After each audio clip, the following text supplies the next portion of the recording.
Hello, and welcome to the Cash Car Convert Podcast, Episode 5. Before we get into the episode, I just wanted to take a moment and explain something. iTunes, when podcasts are first launched, has a special space for them called New and Noteworthy. And this allows the new podcast to have an opportunity to gain an audience and a following before they're dumped into the mass of podcasts that are already out there and who already have a following. So during this time period, it's really good to put out multiple episodes a week. So with that, I will be putting out 2 episodes a week between now and the end of my New and Noteworthy time. After that, I will put this podcast on a weekly schedule, which was my original intent for it, and one that I think will work well with the subject matter. So with that, let's not spend any more time talking about this. Let's get to the episode.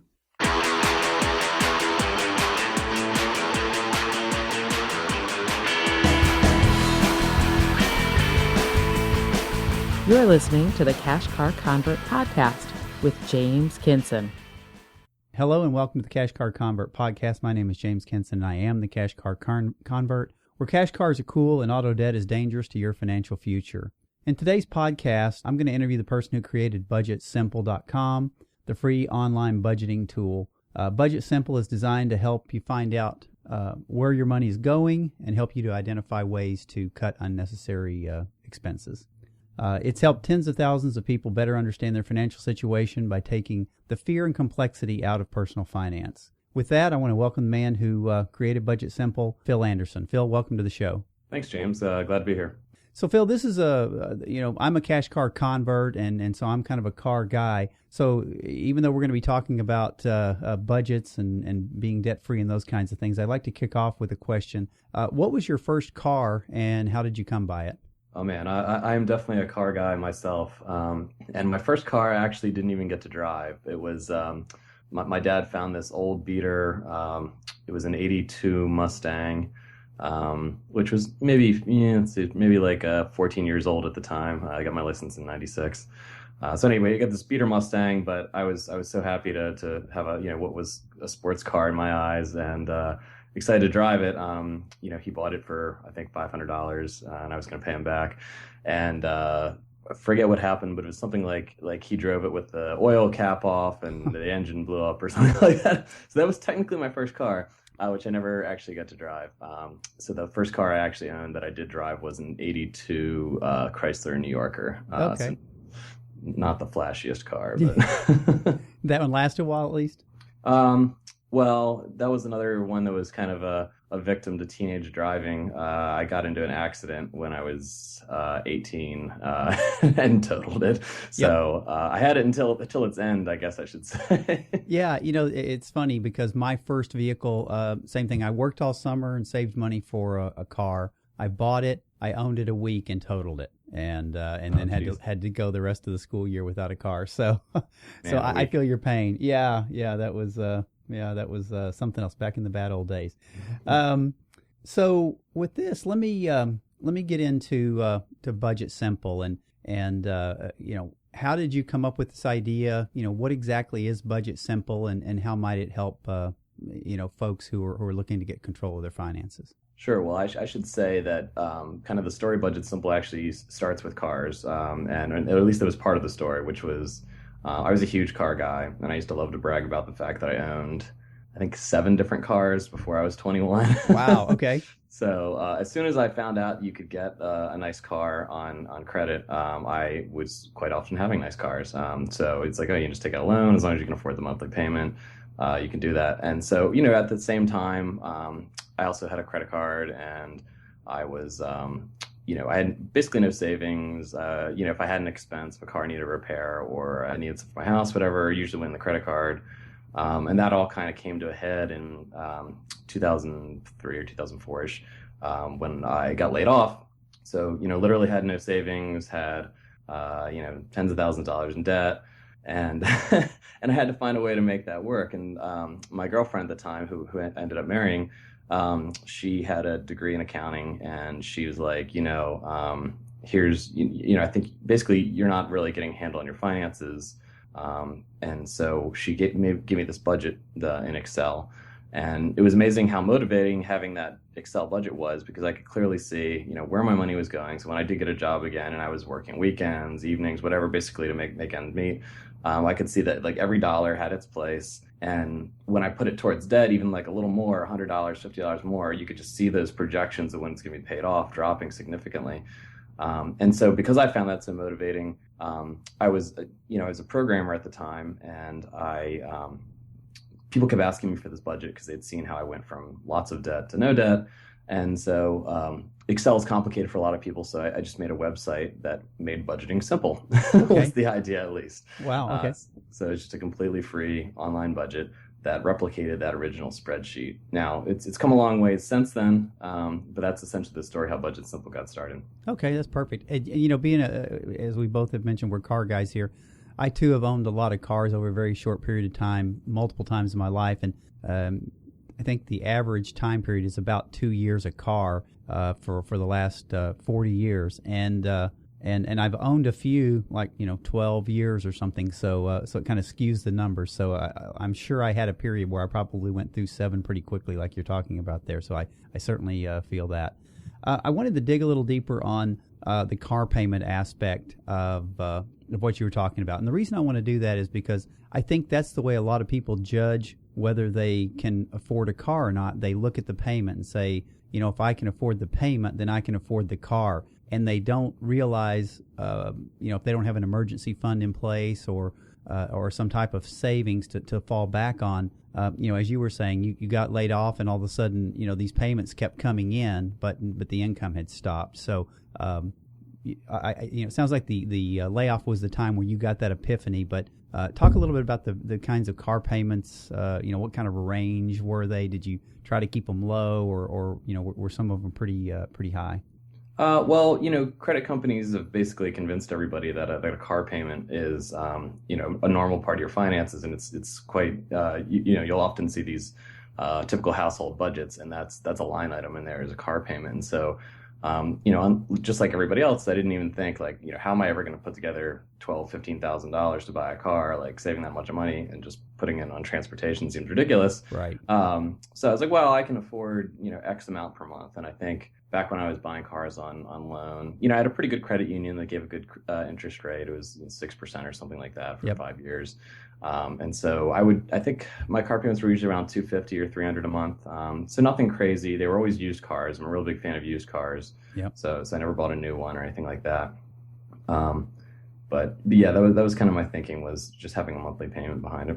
Yeah, it's funny because you and I have thought a lot about the same way about cars. I had one new car that I bought, and I kind of learned my lesson about that.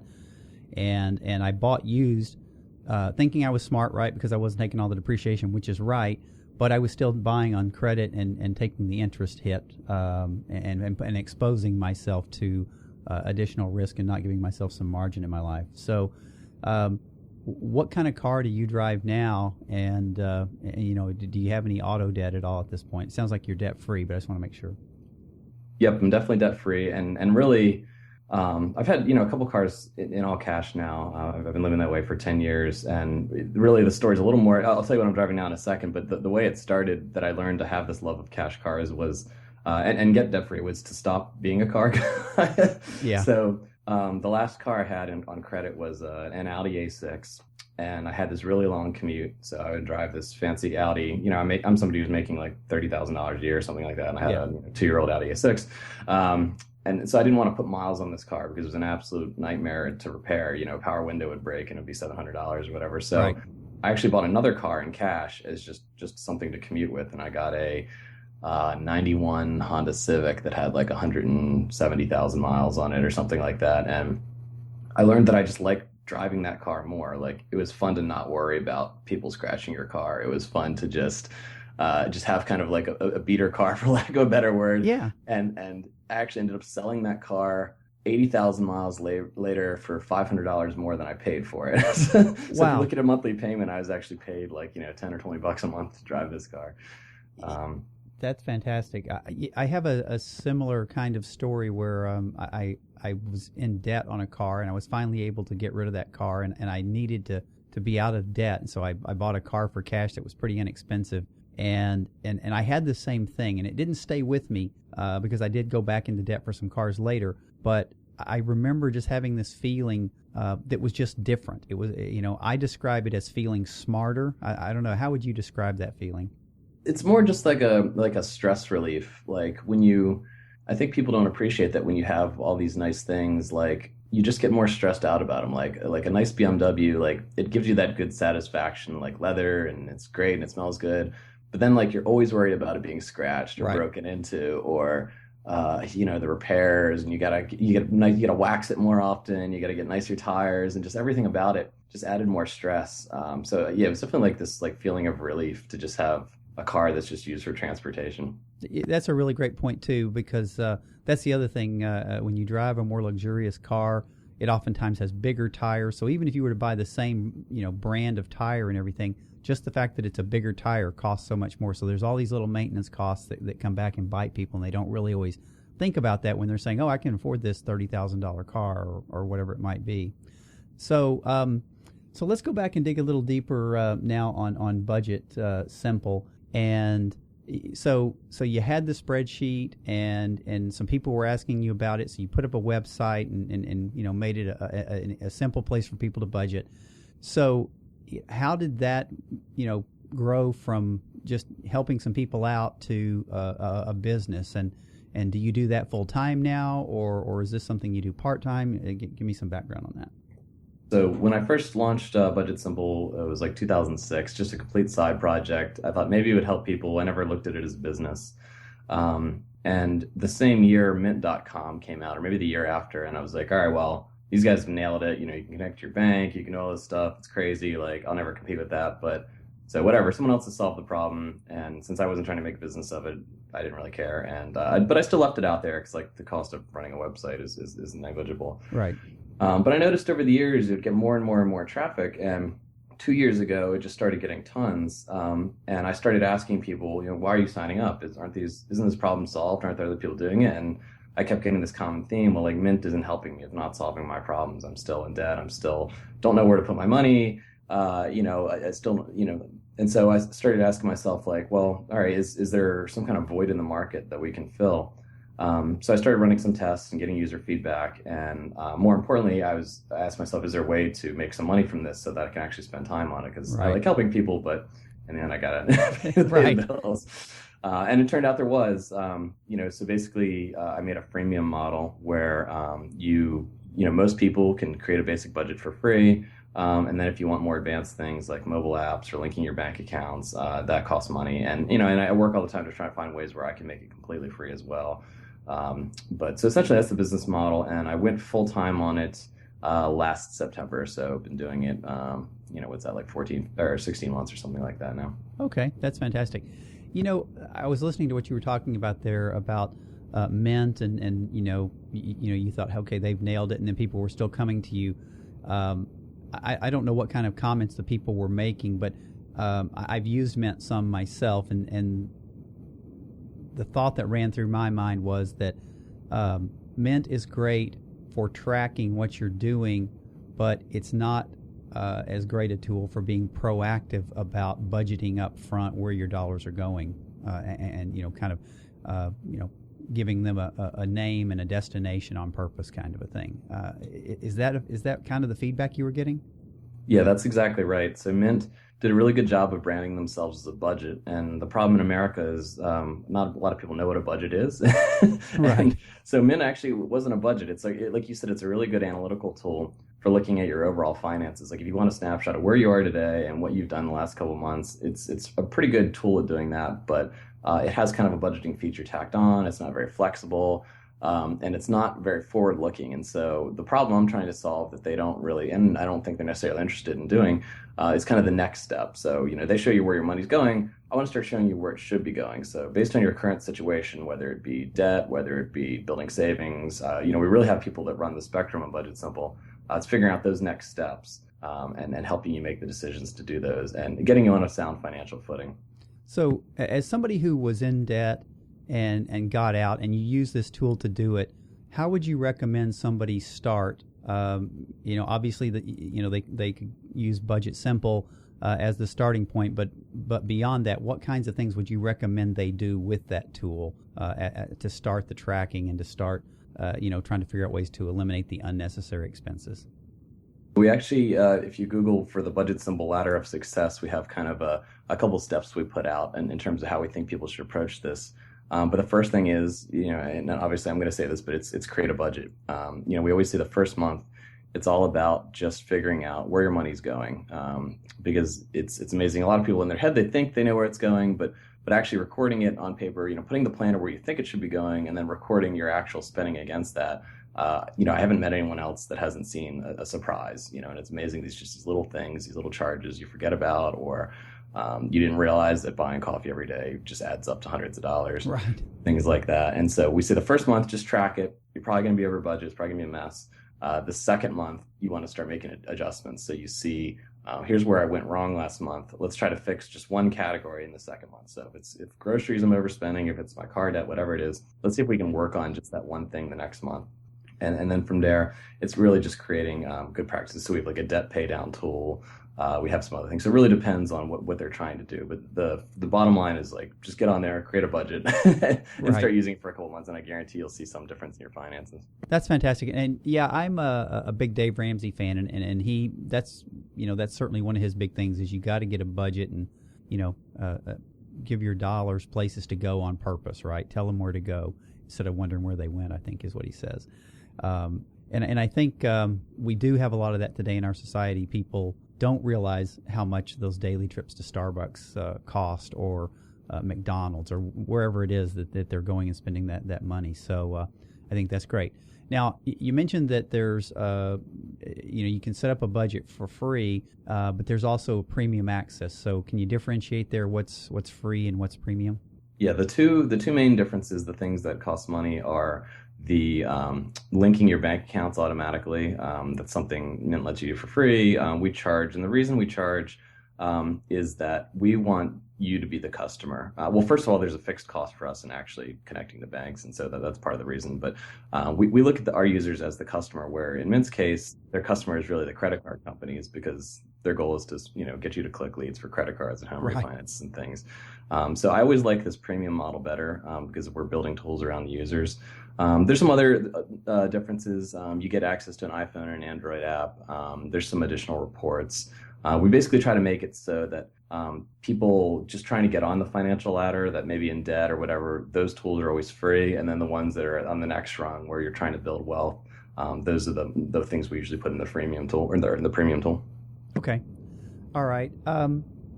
And I'm going to put links in the show notes to the Ladder of Success link, and then where people can check out both the free and the premium links as well. So those will be in the show notes. So again, as somebody who's lived through, having been in debt and gone debt free, assuming you've convinced people that they ought to do a budget, what's the next one thing you could say that would that you think they ought to be looking at to help them get debt free and get control of their personal finances? Well, to me, it's really about figuring out what's important in your life. One thing I say one thing I say that may be different is, we talked about the coffee example. That's a real common one. People say, oh, you're spending a lot on coffee. But I think my point would be more, if coffee is the thing you really enjoy in life, then that's fine. Like, you can have your $5 latte every day, but just realize that has to come from somewhere, right? You can't have the $5 latte and the $50,000 BMW. So It's really about figuring out what's important and what's less important, and making sure it works. So it's really understanding what you need to make your goals. So looking out a couple of years and saying, well, if I want to own a house, I need to save this much. How much do I need to save every month? Things like that. So and then backing that out to what can I do today? And maybe you can't afford those coffees every day, and that's not the biggest thing. It really depends on your situation. Yeah, that's. I'm glad you mentioned that, because I thought to ask this earlier and then I didn't circle back to it. So you said that you do buy cash cars today, and so I wanted to try and understand. One of the things I recommend to people, and this isn't the only way to do it, obviously, but I kind of recommend to people to take the car payment that they were making previously and continue to pay themselves so that they can afford to buy another vehicle, and they can also do maintenance on the vehicle that they, the cash car that they start with, and then they'll have cash to upgrade it to the point where they're happy with it and so forth. But so just trying to understand, do you just have like a large emergency fund, or do you set aside separate funds? How do you, set up to buy your vehicles and that sort of thing? That's a great point. So me personally, I definitely have a couple different funds, as you called them. We start out by having a 3 to 6 month emergency fund, and then we make funds for buying a car. And so right now, you asked me what my current car is earlier, and I skipped that question. So we have 2 cash cars. I drive a 2004 Subaru Impreza, and my wife has a 99 Honda Civic. Both have 100 and many miles on them. Right. I think hers is 183 and mine is 140 or something like that. And so, I think her car we're going to need to replace sooner than the other one, because we live in Pittsburgh, where rust gets to you before anything else. Right. So it's not about getting something flashier. But so anyway, so we've been setting aside money to buy that next car. And what I look for, really, I think the biggest thing for me when I buy a cash car is I try to get the minimal depreciation hit. So right.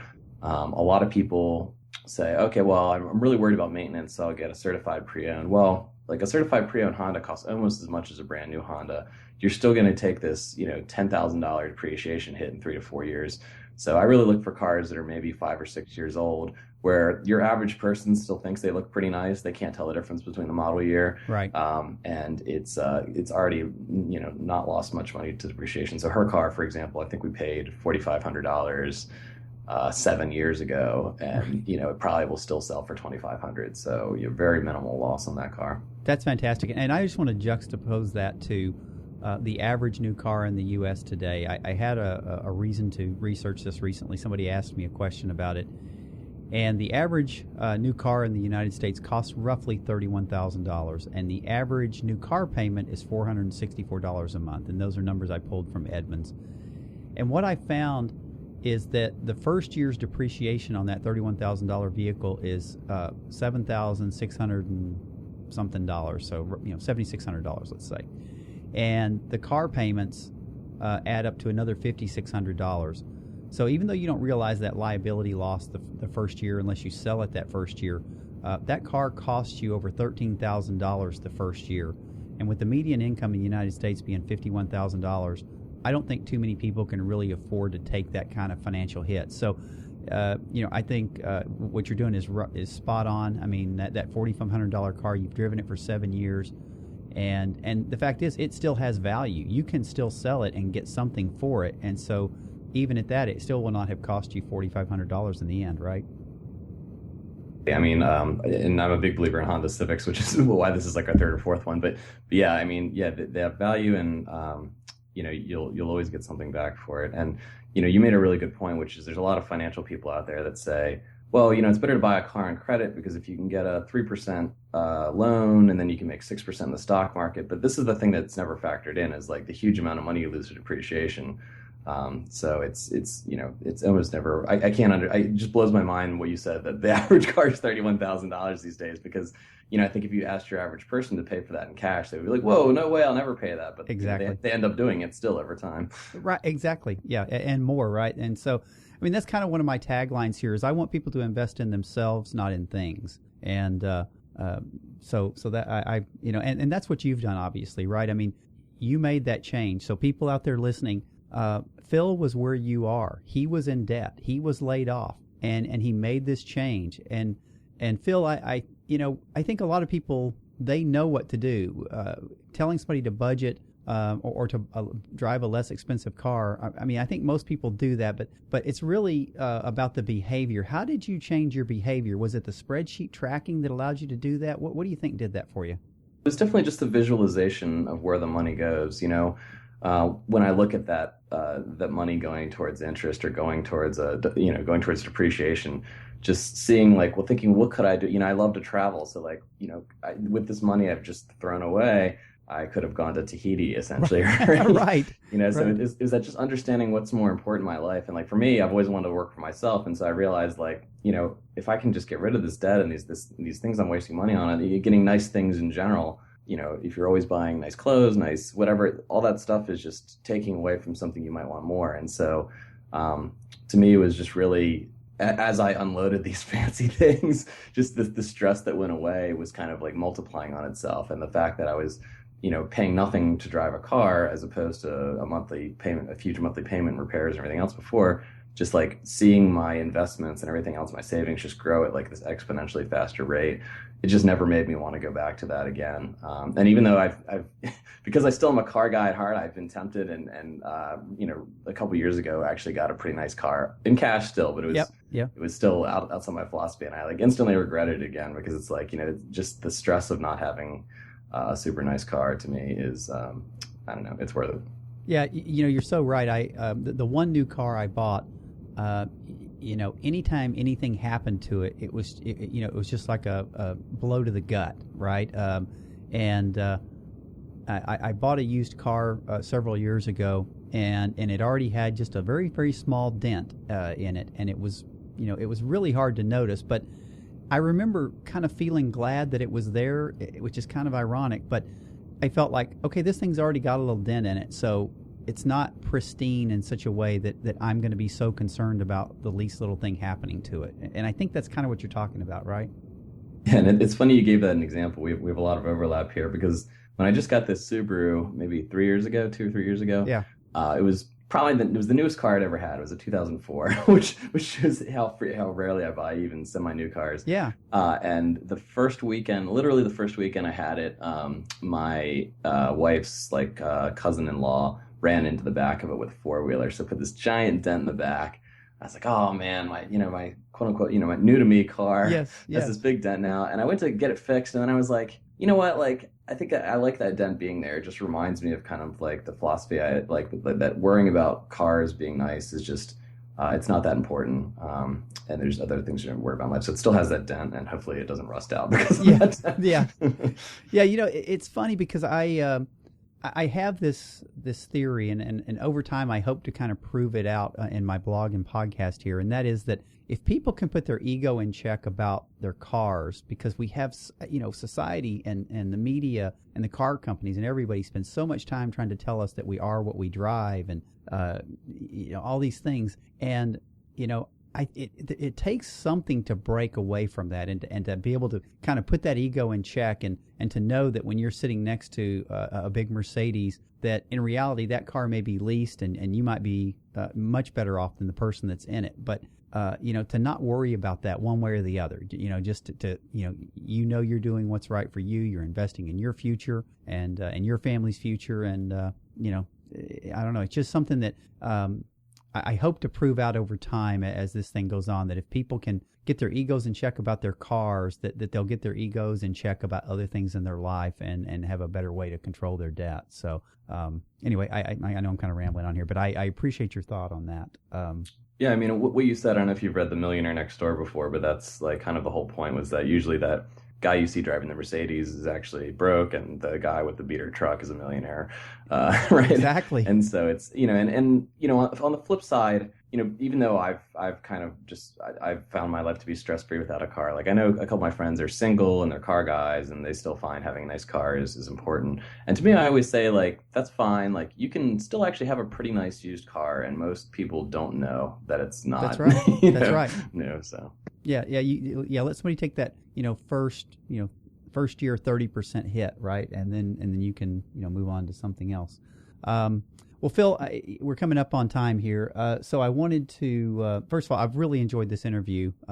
It's amazing how much our experiences overlap with cars and everything, so that's pretty fascinating. But what's the best way for people to reach you and BudgetSimple? And again, I'm going to link to all this in the show notes, but I just want to make sure, where do you prefer to be contacted?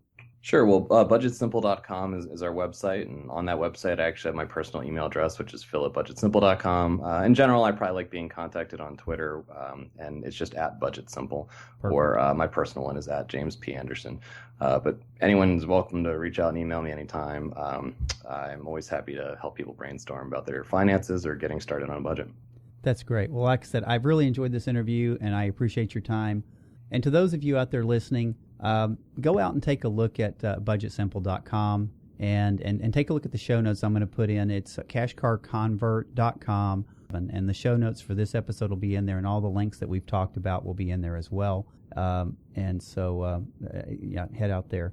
Also, folks, if you could, go out to iTunes. If you think this podcast is of value and we're, helping you, put some things in focus around your finances, go out there and subscribe to the podcast. And please go out there and leave us a rating and review. And what that does is that allows us to be noticed and to be moved up in the rankings in such a way that others out there who might need to hear this message will be able to find us. So again, if you can subscribe, go out there and leave a rating and review, that would be absolutely fantastic. That will really help us out. So with that, Phil, again, I want to thank you for your time here today. This has been really fantastic. I've certainly enjoyed it. And thanks so much for being on. Thanks for having me.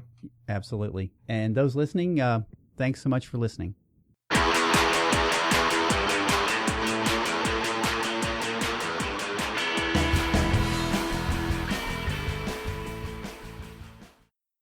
Okay, that I thought was a really good interview. I thought Phil did a really great job for us on that one. And I really came away with 3 takeaways from that interview. The first is that the way Phil got things turned around for him after his layoff was the fact that he started a budget. And that started for him with a spreadsheet, something simple. So whether you're starting with a spreadsheet or with the BudgetSimple.com tool, start a budget. Know where your money's going. Dave Ramsey has a really good information on this. I would certainly encourage you to pick up his book, Total Money Makeover, and go through that and get a feel for how to budget. So that's something I would highly recommend. The second thing I thought that was really relevant here is that Phil has absolutely no ego about the car that he drives. He completely gets that an automobile is transportation. And no matter how much the car companies try to tell you differently and try to tie your identity to it, at the end of the day, it's about getting you from point A to point B safely and reliably. And he's figured that out. The third thing that he mentioned that I thought was a really good point is that you need to identify where you want your money to go and be intentional about it. So for him, he was saying, hey, going to Starbucks isn't necessarily a bad thing. Everybody kind of picks on, spending money on coffee. But that's not really right or wrong in and of itself. But what you need to realize is what you're giving up and to make sure that you're willing to make those trade-offs. So, it's one thing to say that about coffee, but it's another thing to say it about car payments. With the average car payments being about $464 a month right now, you're giving up quite a bit to drive that new car. So I would say, take a look at that and think about what else you might be able to do with that money. And are you really being intentional with where you want your money to go in that space, or are you just kind of going with the flow? So food for thought there. Well, that's going to wrap up this episode. Again, I think Phil did a great job for us. I really appreciate him having been on. And I would encourage you to go out to BudgetSimple.com and take a look at what he has out there. And I'll link to all those things in the show notes at cashcarconvert.com. I'm going to once again ask you to go out to iTunes, subscribe to the podcast if you like what we're doing here. Leave us a rating and review. That helps us get noticed within iTunes and moves us up in the rankings so more people can see us and find us. So if you think what we're doing here is important, if you think the information provided is helpful to you and might be helpful to others, then please go out there and do that. Also, I'd like to hear from you, in the comments section of the show notes. I'd really be curious to see what kind of feedback you have about the episode. And I'd really like for people to start, posing questions to me as to, what their challenges are around their car in terms of, the current car they have, why they can't sell it, or their issues around trying to find a car. I'd be happy to start answering some of those on this podcast, but I need those to start coming in. So please feel free to leave those on the comments. There's also on the right-hand side of my website something called a speak pipe, and it will give you the ability to leave me a voicemail message, and I'll get that voicemail message, and then I can respond to that. So if I get enough of those, I'll put together a whole episode around answering those types of questions. If you've got a question about buying or selling a car, then send that my way, and I'll be happy to take a look at that and give you my best response as to what James would do. So with that, this is the Cash Car Convert. Thank you for listening to this episode, and I hope you have a great week.